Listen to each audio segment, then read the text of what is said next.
There was a time in my life when I believed my value depended on how much of myself I was willing to give away. I thought love was something I had to earn. I thought acceptance came after proving that I was patient enough, kind enough, understanding enough, selfless enough. So I became everything everyone else needed. I became the listener, the peacemaker, the one who always tried to understand why someone hurt me instead of asking why they felt entitled to hurt me in the first place. Looking back, I realized I spent more time trying to understand other people's behavior than I ever spent understanding my own. I knew everyone's childhood, everyone's trauma, everyone's excuses, everyone's pain,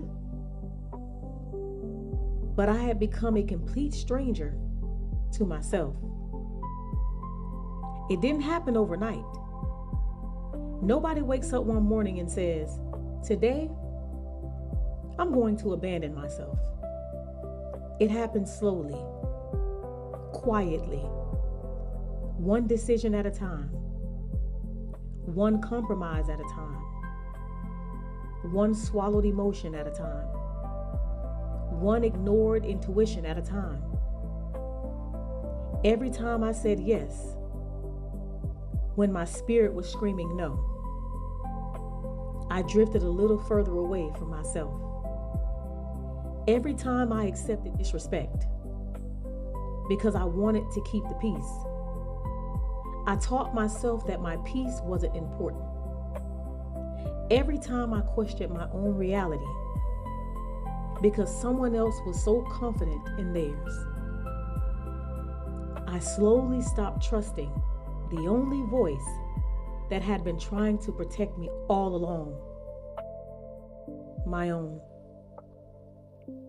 The interesting thing about self-abandonment is that no one applauds you for it.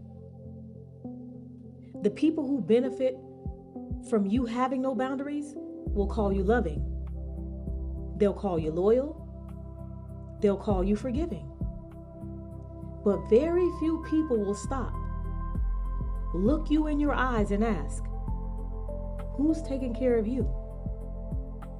For years, I thought healing meant finding better people, finding healthier relationships, finding someone who would finally choose me. But healing asked me a completely different question. It whispered, when are you going to choose yourself? That question changed everything because I realized I wasn't just grieving relationships. I was grieving every version of myself that I had sacrificed trying to earn love I never should have had to earn. So every morning when I lace up my shoes and I step outside, this isn't just a walk anymore. It's a reminder that every single step I take now isn't towards someone else's approval. It isn't towards proving my worth. It isn't toward becoming enough. Every step is a step back home to me. And maybe that's where healing was waiting all along. Not at the end of another relationship, not inside of another person's validation, but here, one breath, one decision, one step at a time.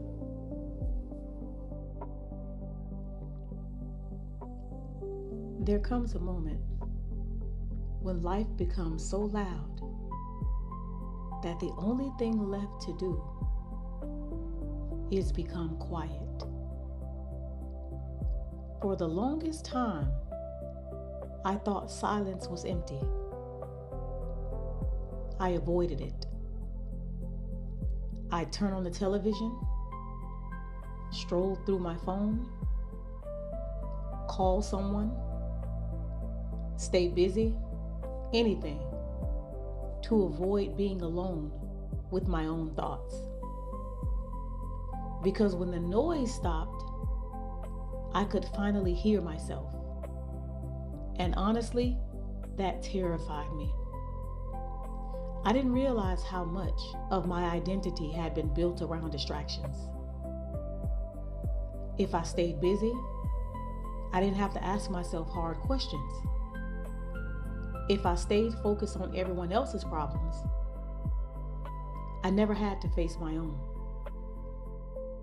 Busyness became my escape. Productivity became my hiding place. Helping everyone else became my way to avoid helping myself. Then one morning, I sat exactly where you're seeing me now. A cup of tea in my hands. No television. No music. No notifications. No conversations. Just silence. At first, it felt uncomfortable. My mind wanted to run. It replayed old conversations, old arguments, old disappointments, things I should have said, things I wish I hadn't said, people who misunderstood me, people I couldn't save. It was like my mind had been waiting for me to finally stop moving. But something unexpected happened. The longer I stayed, the quieter everything became. Not because my life suddenly changed, but because I stopped fighting the silence. I stopped trying to fill every empty space. I stopped believing that being alone means I was lonely. There's a difference. Loneliness is the absence of connection. Solitude is the presence of yourself. And for the first time, I realized I actually enjoyed my own company. Healing isn't always found in doing more. Sometimes it's found in doing less. Less chasing, less proving, less explaining yourself, less trying to convince people to see your value. Because the people who truly see you don't need convincing. As I looked out that window, watching the trees move with the wind, I noticed something. The trees weren't rushing. The clouds weren't rushing. The sun wasn't rushing. Nature wasn't trying to become anything other than what it already was.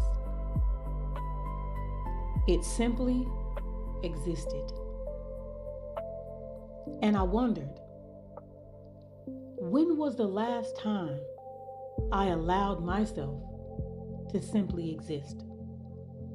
Not perform, not produce, not rescue, not earn, just be.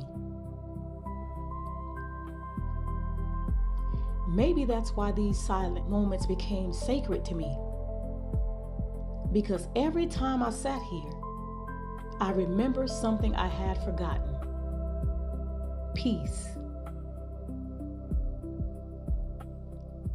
It was never something another person could give me.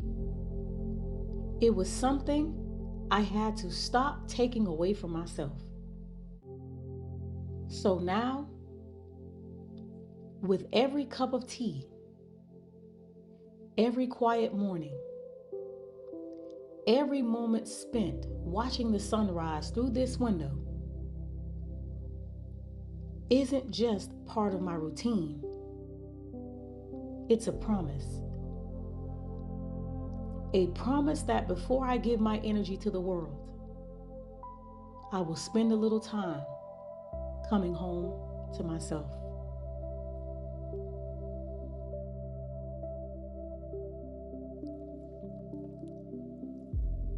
There was a time when every page of my journal looked exactly the same. Different dates, different names,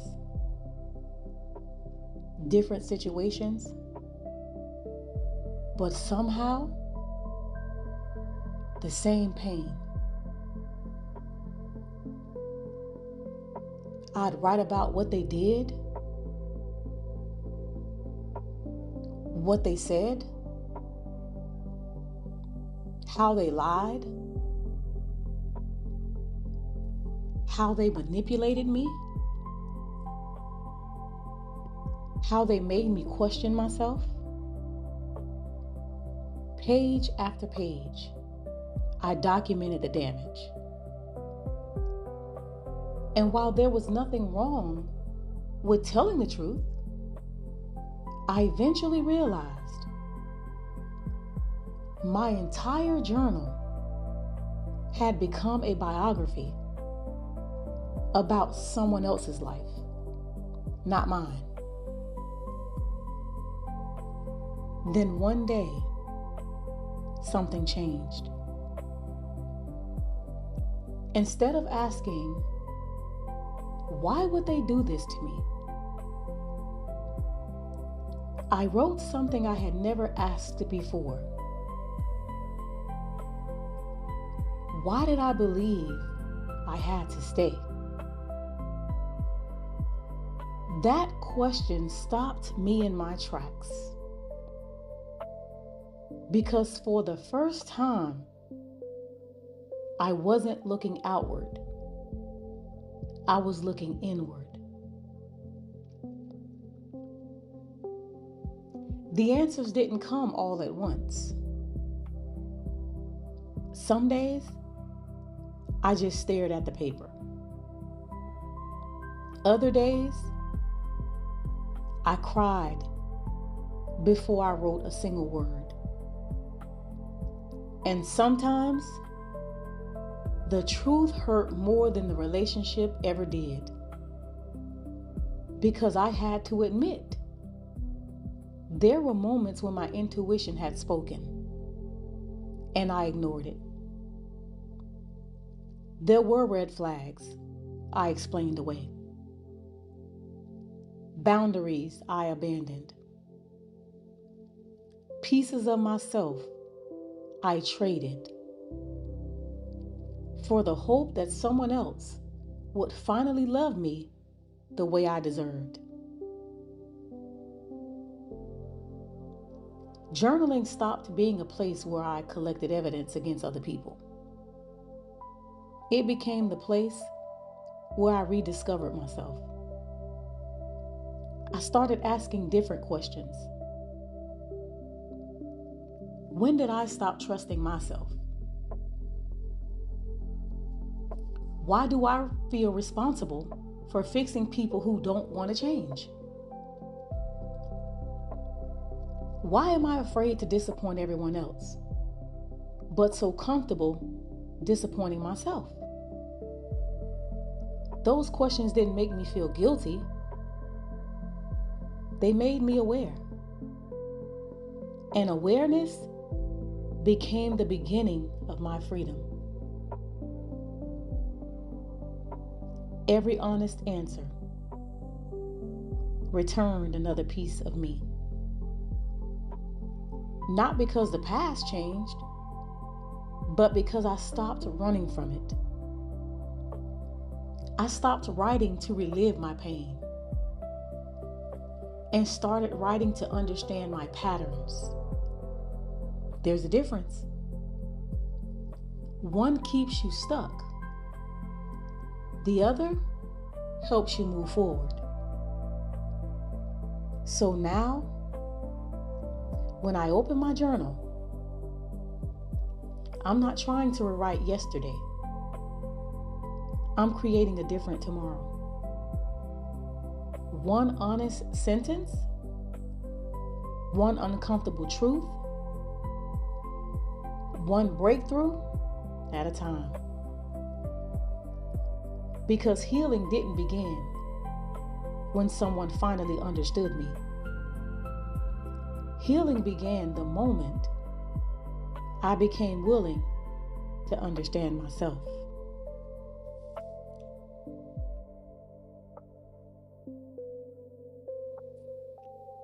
As I sat there, looking out the window, I realized something. I had spent years waiting for an apology, waiting for accountability, waiting for someone to finally understand how deeply they had hurt me. I convinced myself that healing would begin the day they admitted the truth. The day they finally saw what I saw.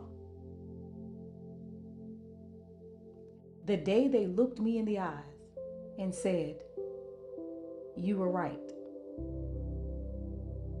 But that day never came. And for a long time, I made the mistake of believing that my freedom depended on someone else's awareness. I didn't realize I had placed keys to my peace in the hands of people who had no intention of unlocking the door.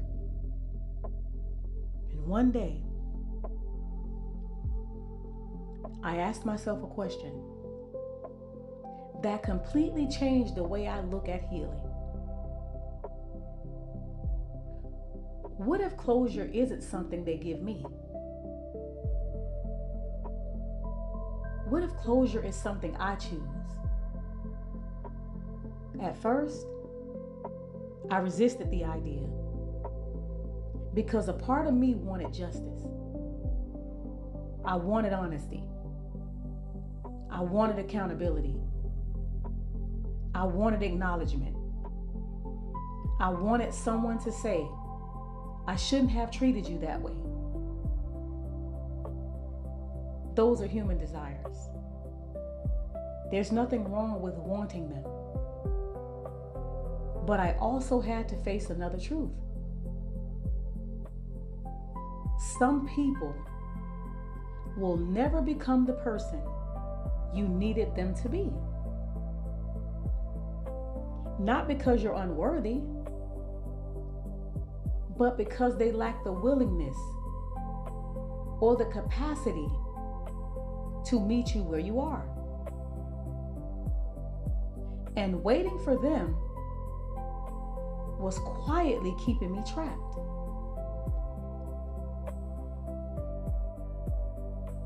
I started to notice something.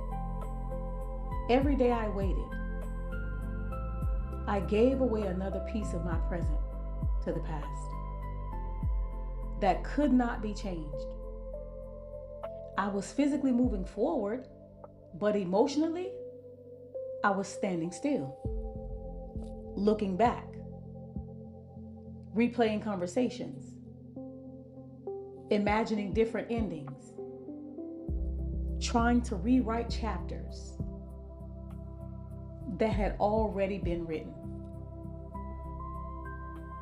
Then one morning, I looked out this same window and watched the wind moving through the trees. The trees weren't asking yesterday for permission to grow. They simply reached toward the light. And I wondered, What would happen if I stopped waiting for permission to heal? What if I stopped waiting for someone else to release me and simply release myself? That thought changed everything. Because closure was never about getting the last word. It was about making peace with the fact that not every story gets the ending we hope for. Sometimes the ending is simply deciding you deserve a better and new beginning. So now, when I look out this window, I am no longer searching for someone who's gone. I am looking ahead towards the life I'm finally giving myself permission to live.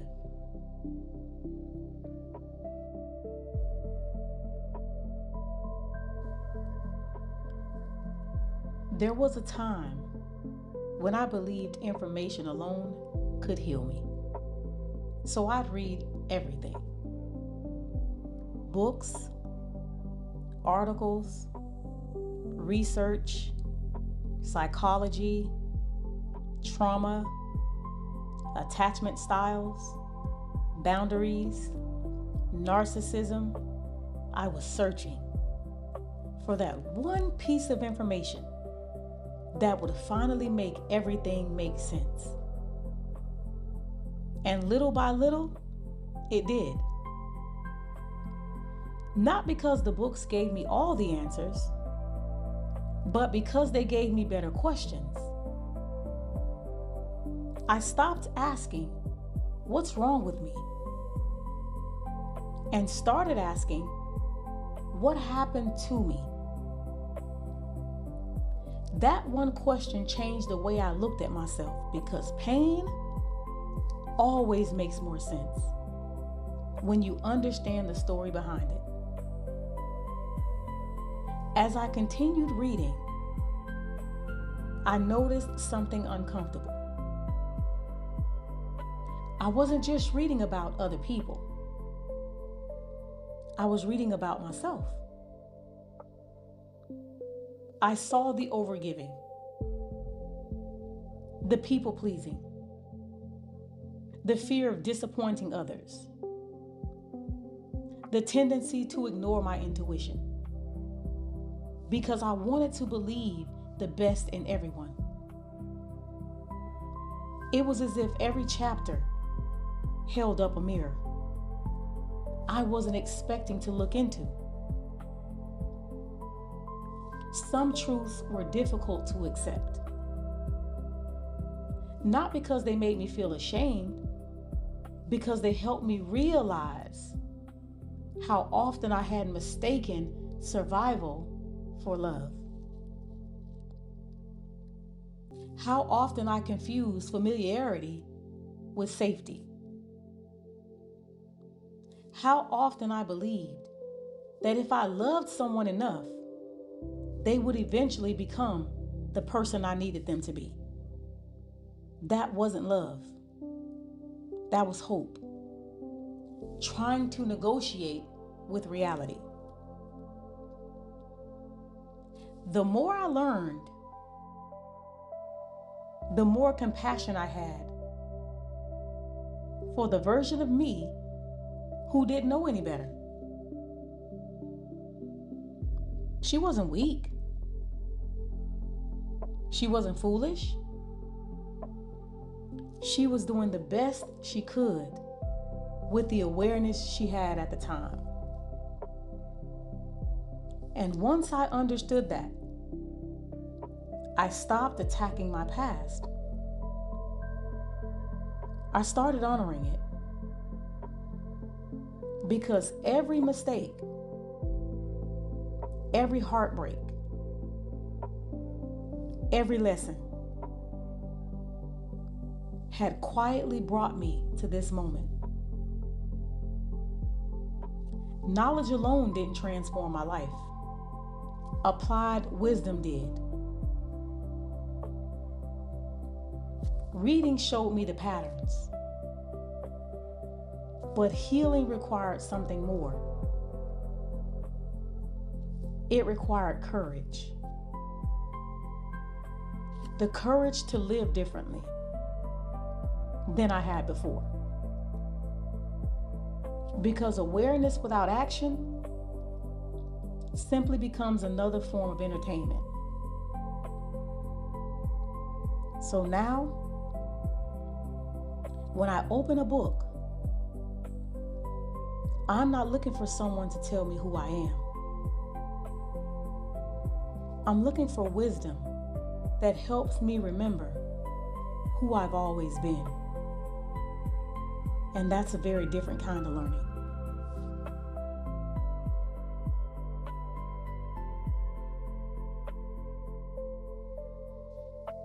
There came a point when I realized I had a choice.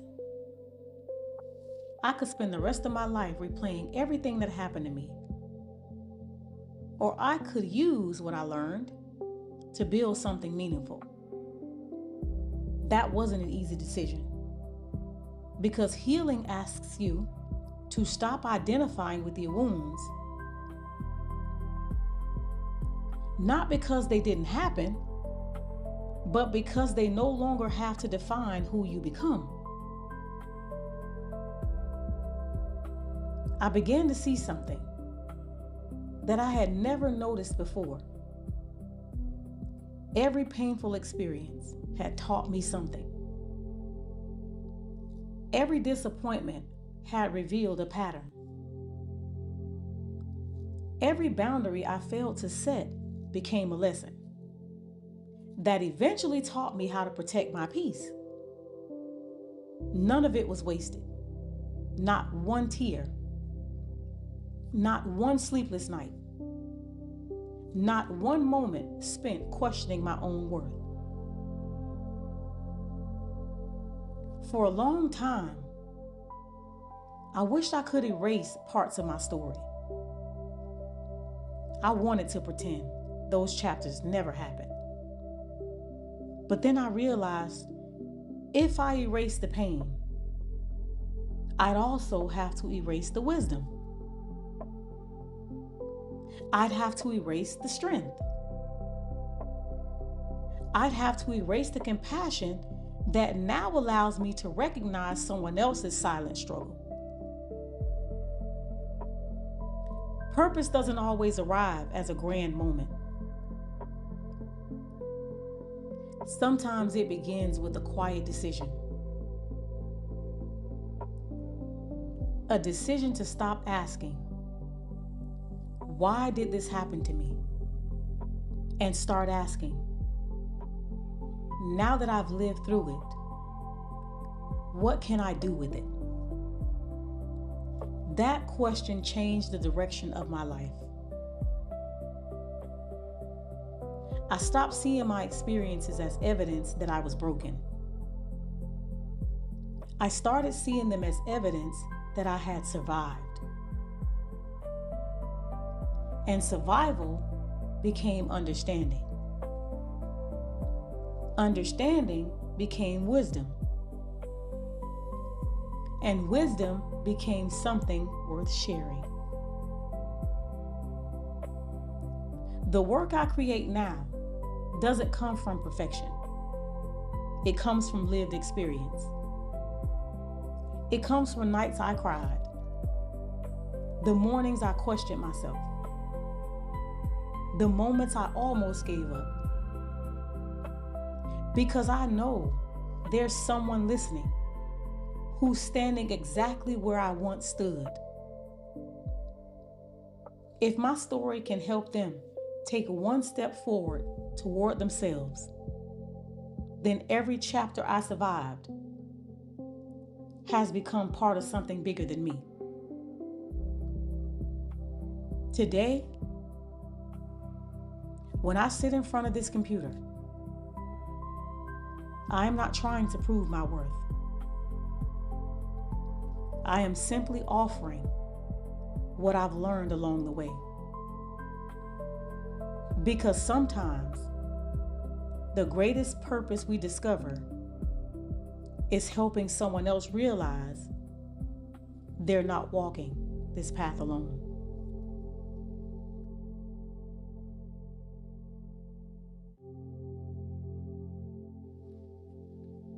There was a point in my life where I realized I wasn't in relationships. I was in auditions. Every conversation felt like a performance. Every disagreement felt like a test. Every act of kindness felt like something I had to earn. I was constantly proving that I was loyal enough, patient enough, understanding enough, forgiving enough. But love was never supposed to feel like an interview. Somewhere along the way, I accepted a role I never applied for. The fixer, the peacemaker, the emotional caregiver. I became responsible for everyone's feelings except my own. And the more I gave, the more people expected.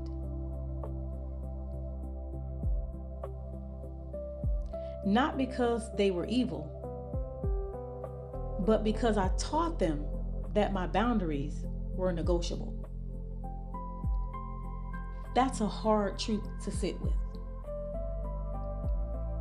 Sometimes the people around us don't just respond to who we are. They respond to what we've been willing to tolerate.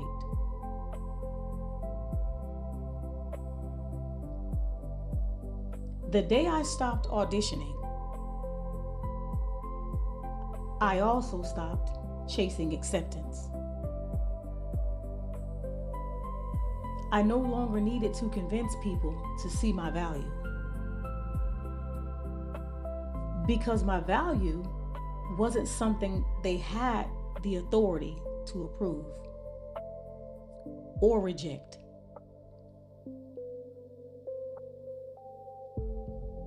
I finally realized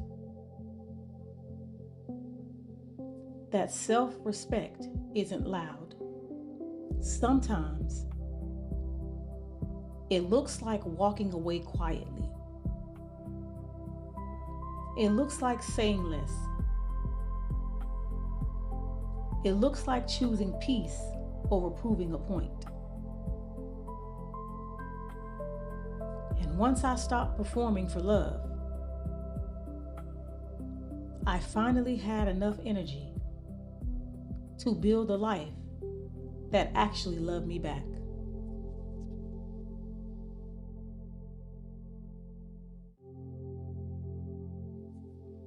I used to be afraid of silence.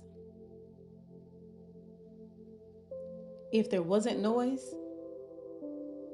I filled it. If there wasn't a problem, I created one to solve. If there wasn't someone who needed me, I didn't know who I was. Stillness felt uncomfortable because stillness introduced me to myself.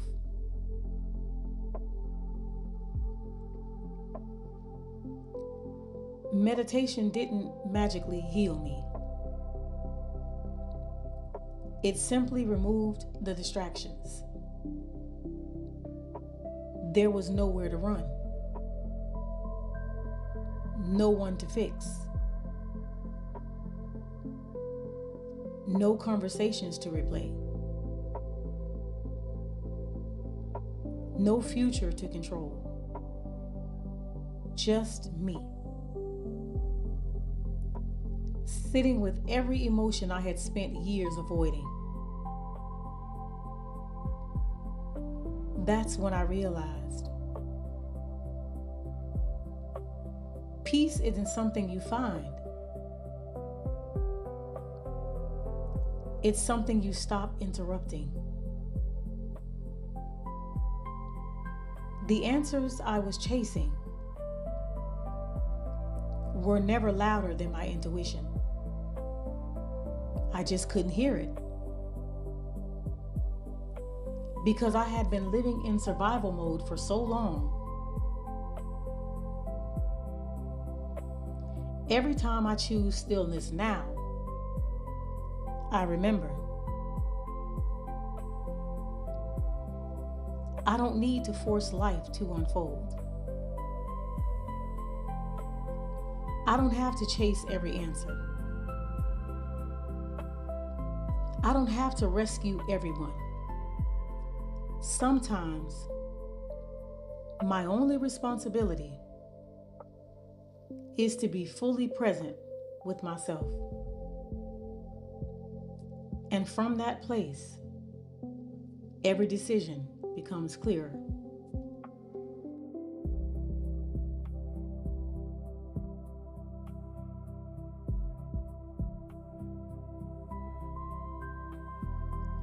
I still walk the same trails, but I'm not the same woman who used to walk them. There was a time when every lap around this park was spent replaying conversations in my head, thinking of that perfect response, wondering why someone treated me the way they did, trying to make sense of things that were never meant to make sense.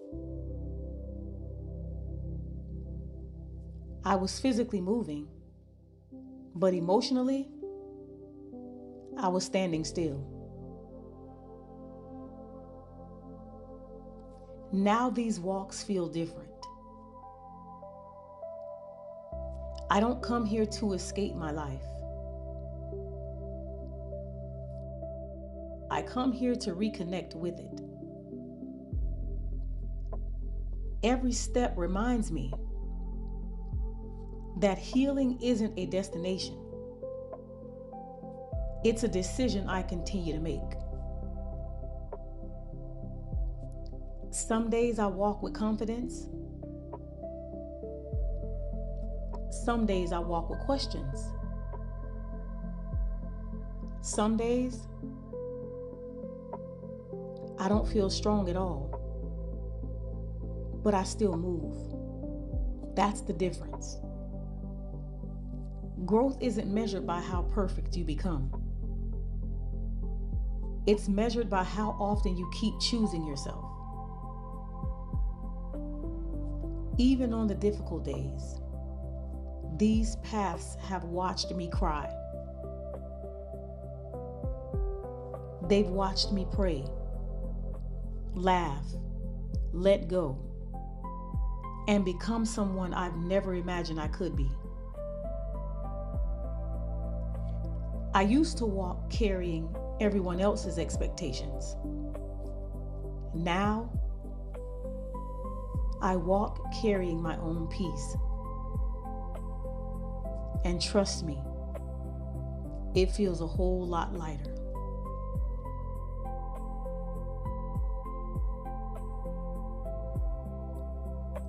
If you're watching this, I want you to stop for a moment.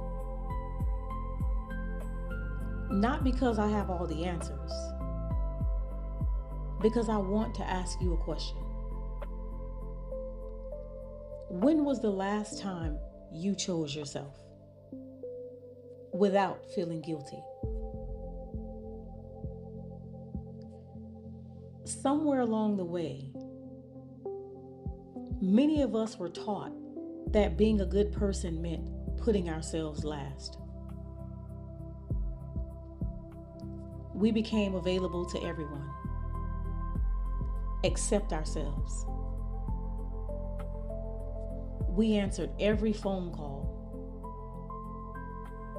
solved every crisis, carried everyone's emotions, and then wondered why we felt empty. I know that feeling because I lived it. I spent years searching for permission. Permission to rest. Permission to say no. Permission to change. Permission to leave what no longer aligned with who I was becoming. Then one day, I realized something. No one was coming to hand me that permission.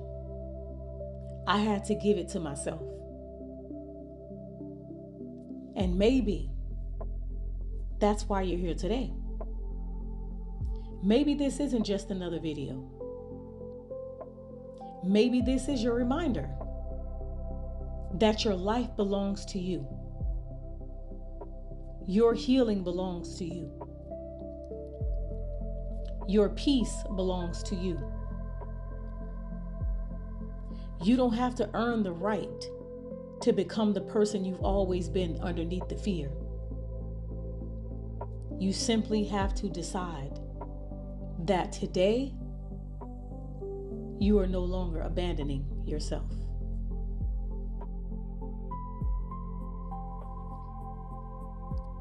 People ask me what changed,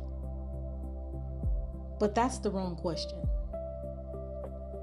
The real question is, who did I become when I stopped pretending I was okay?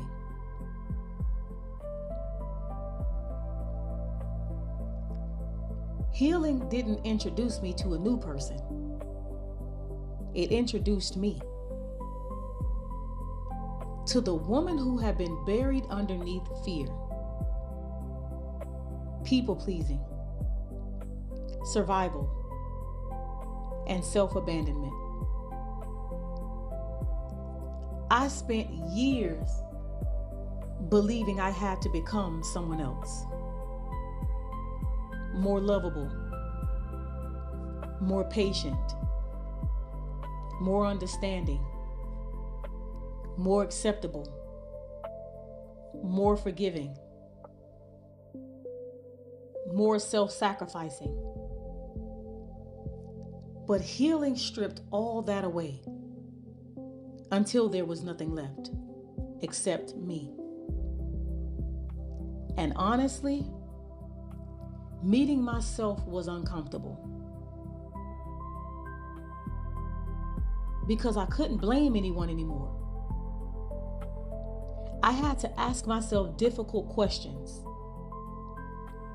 Why did I ignore my intuition?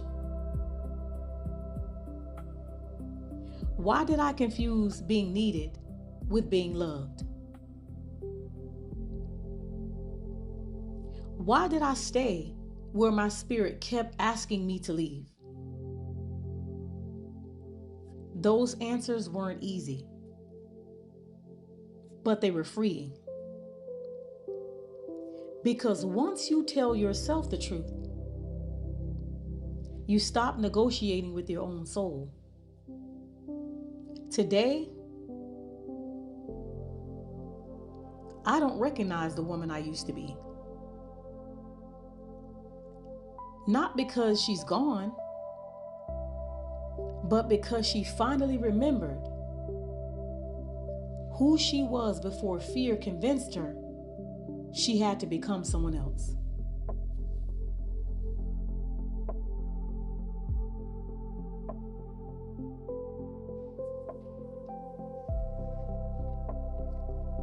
No one ever talks about the conversations you have with yourself after everyone else has gone to sleep. The world only sees the highlights of healing.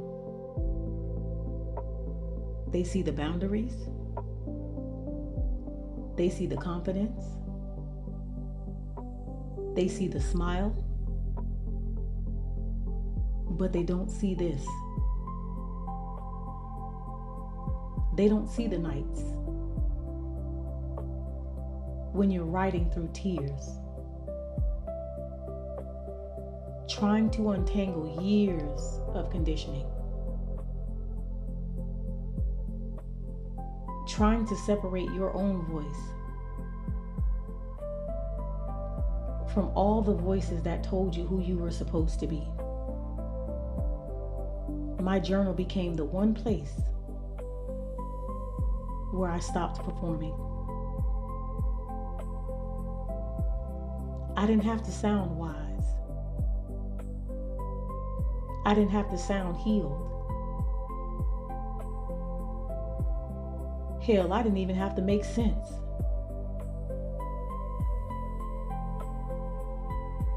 I just had to be honest.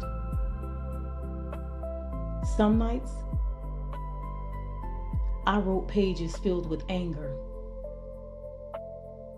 Other nights, I wrote only one sentence. I am tired. And somehow, that was enough. Because healing isn't measured by how beautifully you tell your story. It's measured by your willingness to tell yourself the truth. Every page I filled became proof that I was choosing myself again. One thought, one truth, one night at a time. Looking back now, I realize I wasn't just writing in a journal. I was writing my way back home to myself.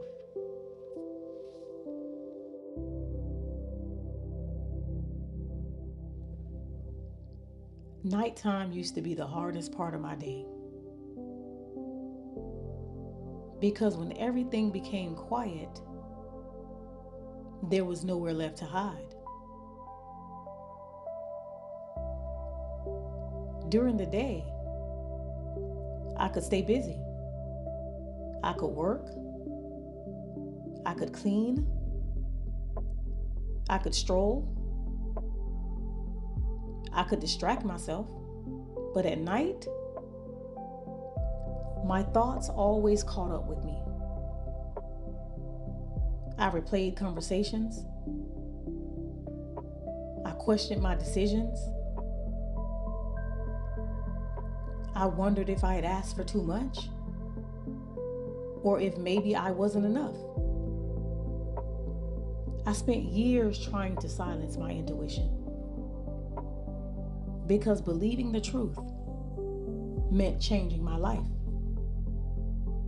And change is terrifying, even when the life you're leaving is hurting you. Then one night, I stopped arguing with myself. I stopped trying to convince myself to stay where I had already outgrown.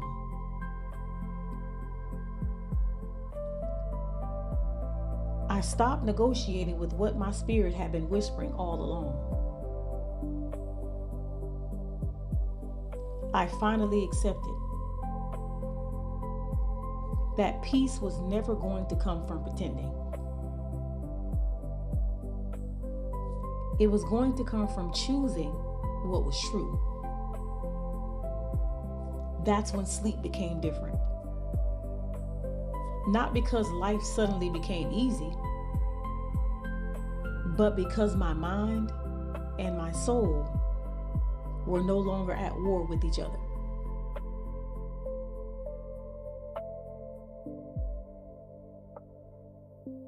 Some of the biggest transformations in my life didn't happen while the world was watching.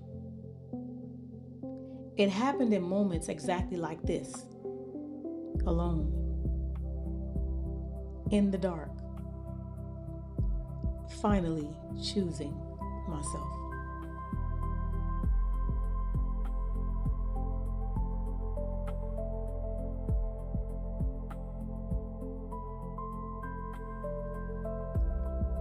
Every sunrise reminds me that life never asked me to become someone else.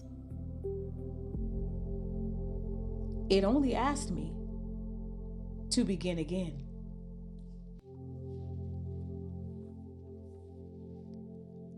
For years, I believed my life would begin when someone finally loved me the way I deserved. When someone finally apologized. When someone finally understood me. When someone finally changed. But life kept moving while I waited. And then, one morning, I realized something. The person I had been waiting for was me. I was the one who had to show up. I was the one who had to believe in my own voice. I was the one who had to stop abandoning myself every time someone else became uncomfortable. The sunrise didn't change me. It simply reminded me that every single day I get another opportunity to choose differently. Another opportunity to protect my peace, to honor my intuition, to create, to love, to forgive, to keep becoming. Healing isn't one decision. It's thousands of tiny decisions made over and over again until they become the way you live. And if today is the day you decide to choose yourself, then let this sunrise be your witness. Not because yesterday didn't matter, but because yesterday doesn't get to decide who you become tomorrow.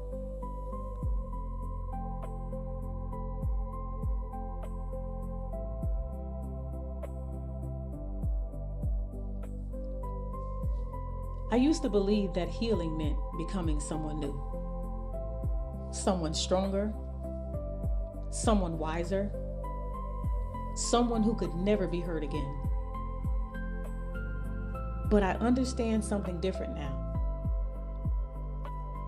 Healing was never about becoming someone else.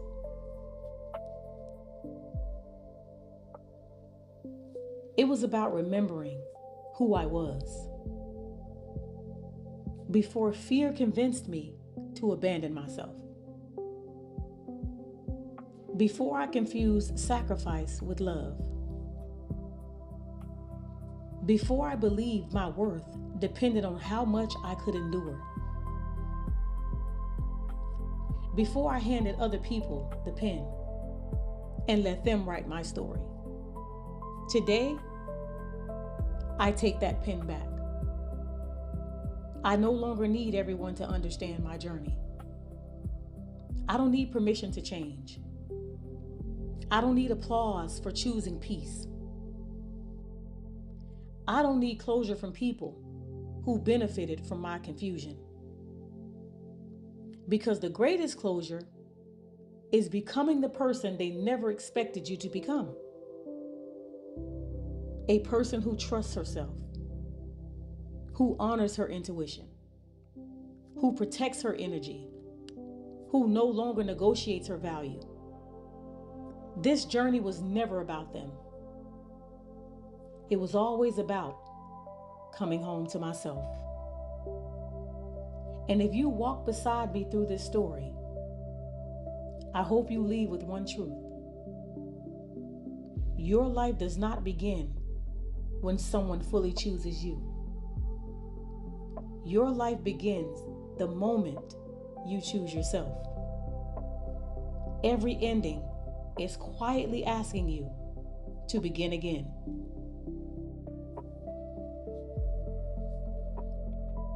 So this isn't goodbye. It's simply the first step of the rest of your life.